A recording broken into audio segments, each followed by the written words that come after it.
December 6. புனித Nicholas. துருக்கியில் Patara பகுதியில் வாழ்ந்த இறைபக்தி நிறைந்த குடும்பத்தில் கிபி 270ஆம் ஆண்டு பிறந்தார் நிக்கோலாஸ். சிறுவயது முதல் அதிக நேரம் ஆலயத்தில் ஜெபித்த நிக்கோலாஸ் ஏழைகளுக்கு உதவிகள் செய்து இரக்க குணத்தோடு வாழ்ந்தார்.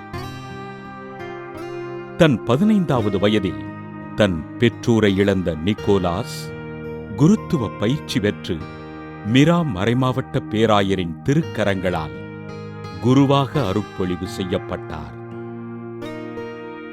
துன்புறுவோர் அனைவருக்கும் மறைமுகமாக உதவிகள் செய்து அவர்கள் அடையும் இன்பத்தில் மகிழ்ந்த நிக்கோலாஸ் கிறிஸ்து பிறப்பின் போது குழந்தைகளுக்கு பரிசளித்து மகிழ்வித்தார்.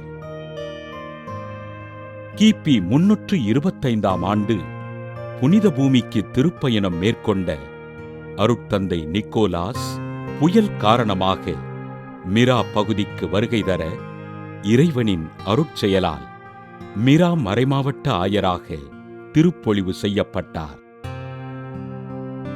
பேரரசன் டயோக்ளியஸின் கிறிஸ்தவர்களை சிறையில் அடைத்து துன்புறுத்த ஆயர் நிக்கோலாசும் கைது செய்யப்பட்டு சிறையில் அடைக்கப்பட்டார்.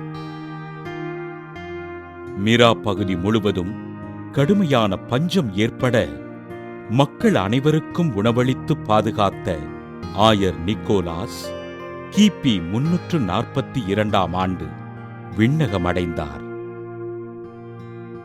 தன் சொத்துக்கள் அனைத்தையும் ஏழைகளுக்கு பகிர்ந்தளித்து ஏழைகளின் சிரிப்பில் இயேசுவைக் கண்ட ஆயர் நிக்கோலாசினை திரு அவை புனிதராக உயர்த்தி குழந்தைகள் மற்றும் மாலுமிகளுக்கு பாதுகாவலராக அறிவித்தது.